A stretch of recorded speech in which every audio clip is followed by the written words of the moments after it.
So how has the whole business changed for you since the enormous success of Twilight?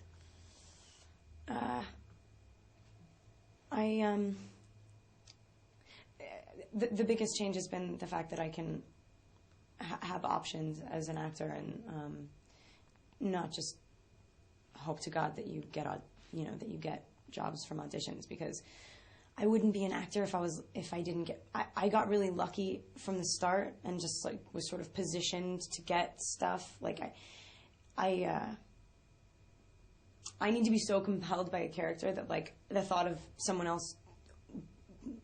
me not being able to live out that experience like kills me, and I've gotten pretty lucky every time. So I think that this has put me just in a position to sort of continue doing that, and also like allowed me to share it with other people, because indie movies are fun, but it is satisfying to reach people, and there's just such a lesser audience for independent movies, so it's cool to do big movies too.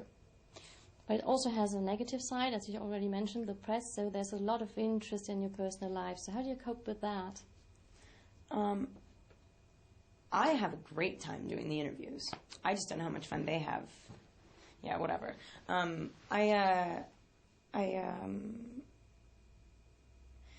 I mean, you don't. Taylor says it really well. You have to make adjustments, and you have to be self-aware. I mean, you can't suddenly think that you can just continue living like a normal person. I know that sounds weird, but I haven't changed who I am, and I haven't changed any of the things that I do. And you just have to sort of switch up where you do them.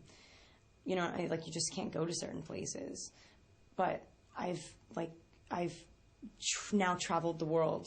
I know I've spent a couple days in these cities, and now it's not like I've like really been able to see them, but I know the places that I want to go back to, and I've got to meet and work with some of the most like people that make me want to do what I do.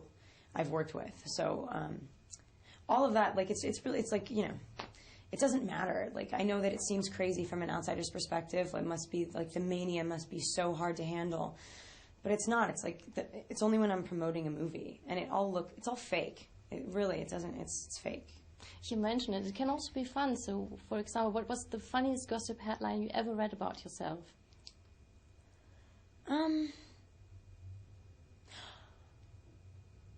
I was joking around in an interview, and somebody asked me if I was really scared of vampires, and I was like, "Oh yeah, I'm so scared of vampires." And then this entire story was written that like I'm actually like vampire, like I have a phobia. I've developed a phobia, and I like sleep with garlic on my bed, and like that's the funniest yet, definitely. But it's weird because I've grown up like looking at tabloids in the market. Like you go into the store and like, you know, all the, you know, like Brad and Angelina and all of that stuff. It's like I can't believe I'm one of those people now, because like sometimes the differing stories, like right now I'm both living with Rob and he's breaking up with me, and I think I may be pregnant as well and married. But we got married a couple times last year too. So it's like, okay, cool. What am I doing this week? It makes absolutely no sense. Let's talk about what you really do in the movie. So you do something a lot of girls will envy you for. You get to kiss both Robert and Taylor. So the comparison for you, who was better? Who was more fun? Who was more fun? I don't know. I mean, this time around, like, I've gotten used to, you know, like, Edward and Bella have a completely different thing in this movie. They're not scared to touch each other. And in the first two, that was they weren't, he's not human. Touch offered like a really interesting thing to play around with because it wasn't normal. And now we've like gotten them to the point where they're like cool with each other. So they're like making out constantly. So to be honest, the Jacob Bella kiss was way more like, what? Like it was, I don't know if it was more fun, but it was just like, it was different. It's so different to any other kiss in the movie or in the whole series, really. How many takes did that take you? To be honest, we had to do it a lot, actually. Stephanie was on set. She wanted the blocking to be very particular.